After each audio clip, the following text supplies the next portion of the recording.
देवपुर गांव में माया और वीना नाम की दो पड़ोसनें रहती थी। वीना का परिवार फूला फला था। उसके पति की कमाई भी काफी अच्छी थी। वही माया एक विधवा थी। उसके पति को मरे हुए 4 बरस बीत गए थे और वो गांव में छोटा मोटा काम करके अपने और अपने बेटे का पेट पाल रही थी। रवि और रोहन एक साथ खेला करते थे। चल रवि, मैं बाजार जा रहा हूँ। आज मेरी मम्मी मुझे आइसक्रीम खिलाएंगी। सच में? हाँ, अब मैं जाता हूँ वरना मम्मी डांटेगी। रोहन वहाँ से चला गया, पर रवि के मन में आइसक्रीम खाने का ख्याल घर कर गया। रवि ने कभी आइसक्रीम खाई नहीं थी, बस दूसरे बच्चों को खाते हुए देखी थी। खैर, रवि मायूस होकर अपने घर लौटा। क्या हुआ? तेरा मुंह क्यों लटका हुआ है? माँ, मुझे भी आइसक्रीम खानी है। राहुल की मम्मी उसे आइसक्रीम खिलाने बाजार ले गई है। बेटा, तू तो समझदार है ना? हाँ, मैं जानता हूँ माँ कि हमारे पास आइसक्रीम खरीदने के पैसे नहीं हैं। कोई बात नहीं, छोड़िए। आज आपने खाने में क्या बनाया है?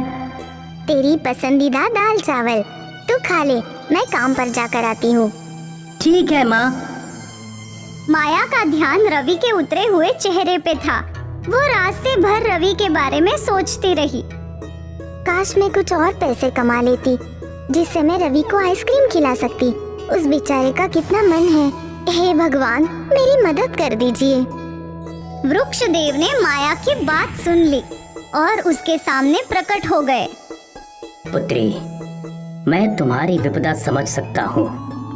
तुम अपने बेटे की इच्छा पूरी करना चाहती हो और इसमें मैं तुम्हारी मदद कर सकता हूँ। हे प्रभु, आप सच में मेरी मदद करेंगे? क्या मेरा बेटा सच में आइसक्रीम खाएगा? हाँ, ये लो।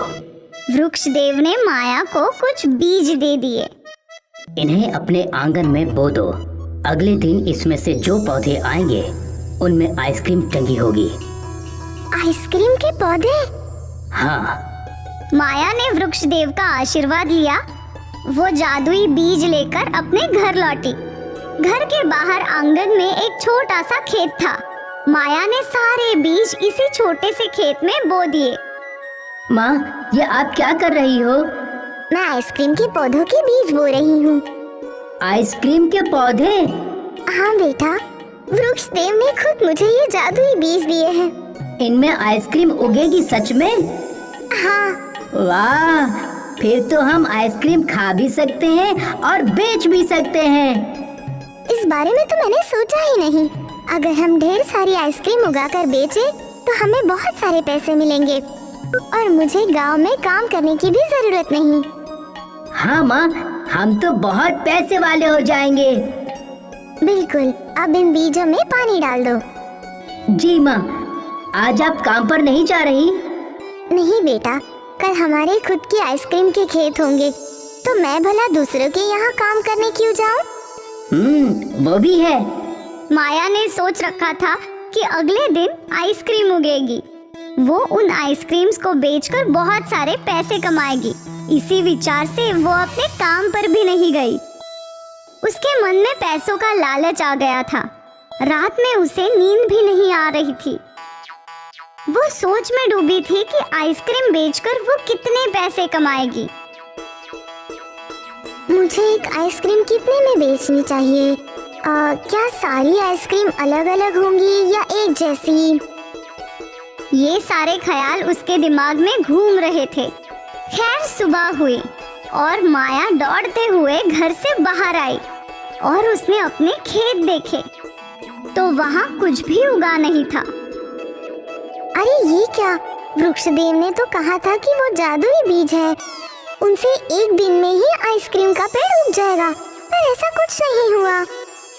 माया मायूस हो गई थी। रवि भी घर के बाहर आया और अब उसका भी मुंह लटक गया। माया ने रवि का हाथ थामा और उसे लेकर निकल गई। वो उसी वृक्ष के पास आई। वृक्षदेव! वृक्षदेव! वृक्षदेव प्रकट हुए। क्या हुआ पुत्री? तुम इतनी क्रोधित क्यों हो? आपने कल मुझे जादुई आइसक्रीम के बीज दिए थे और कहा था कि एक ही दिन में वो उग जाएंगे, लेकिन इन बीजों में से तो कुछ नहीं होगा। ऐसा कैसे हो सकता है? पुत्री, क्या तुम मुझे बता सकती हो कि तुमने क्या किया? मैंने वो बीज अपने छोटे खेतों में बो दिए और उन्हें पानी भी डाल दिया। फिर भी नहीं उगे? अजीब है। खैर, ये लो नए बीज। इस बार जरूर आइसक्रीम के पौधे उग जाएंगे। माया ने वो नई जादुई बीजें ली और वापस घर की ओर चल पड़ी। एक बार फिर उसने अपने आंगन में वो बीज बो दिए और उन पर पानी डाला और इंतजार करने लगी। अगली सुबह भी वहाँ कोई पौधा नहीं था। ये देखकर माया क्रोधित हो गई और गुस्से में वृक्ष देवता के पेड़ की ओर चली गई और पहुंचते ही रोने और चिल्लाने लगी। वृक्षदेव, आप मेरी गरीबी का ऐसा मजाक उड़ाएंगे ऐसा सोचा नहीं था। पुत्री, मैंने तुम्हारे साथ कोई मजाक नहीं किया। मैंने तुम्हारी मदद करने के लिए तुम्हें वो जादुई बीज दिए थे, क्योंकि तुम अपने बेटे को आइसक्रीम खिलाना चाहती थी। आपकी दी हुई बीज बोकर मैंने कितने सारे सपने देखे थे कि उन पर आइसक्रीम के पौधे उगेंगे। आइसक्रीम बेचकर मैं पैसे कमाऊंगी और अमीर बन जाऊंगी। मुझे लोगों के घर में काम करने की भी जरूरत नहीं पड़ेगी। यही तुमसे गलती हुई है पुत्री। क्या मतलब? मतलब ये कि मैंने तुम्हें वो बीज तुम्हारी बेटे की इच्छा पूरी करने के लिए दिए थे, पर तुम्हारे मन में लालच पनप गया। तुम आइसक्रीम बेचकर पैसे कमाने के लिए सोचने लगी। वो जादुई बीज इसीलिए नहीं उगे क्योंकि तुम्हारे विचार बदल गए। अगर तुम उसे अपने बेटे की इच्छा के लिए उगाती तो आज उनमें आइसक्रीम जरूर होती। माया को अपनी गलती समझ आ गई। देव ने एक बार फिर उसे जादुई बीज दिए। इस बार बस अपने बेटे की इच्छा पूरी करने का संकल्प लेना, लालच से दूर रहना पुत्री। माया वो बीज लेकर घर लौटी। उसने बीज बो दिए, पर आज उसके दिमाग में कोई भी लालच नहीं था। वो बस अपने बेटे को आइसक्रीम खाते देखना चाहती थी। अगली सुबह रवि घर के बाहर गया तो वो नजारा देखकर हैरान हो गया। माँ, आइसक्रीम उग गई। माया भी उत्सुक होकर घर से बाहर आई और उसने देखा कि एक नहीं कई सारे पौधों पर आइसक्रीम थी और कई गरीब बच्चे उन पौधों को देखकर लाल टपका रहे थे। अरे बच्चों, तुम लोग आइसक्रीम तोड़ सकते हो। गरीब बच्चों ने और रवि ने आइसक्रीम तोड़ ली और खाने लगे। सभी के चेहरे पर संतुष्टि देखकर माया को अपनी गलती समझ आ गई। आइसक्रीम बेचकर तो बस पैसे मिलते, पर ऐसी संतुष्टि नहीं मिलती। धन्यवाद वृक्षदेव, इन आइसक्रीम के पौधों के लिए और मुझे ये सब समझाने के लिए कि पैसे ही सब कुछ नहीं है। आपने मुझे लालची बनने से बचा लिया। माया ने भी एक आइसक्रीम तोड़ ली और दोनों माँ बेटे खुशी खुशी आइसक्रीम खाने लगे।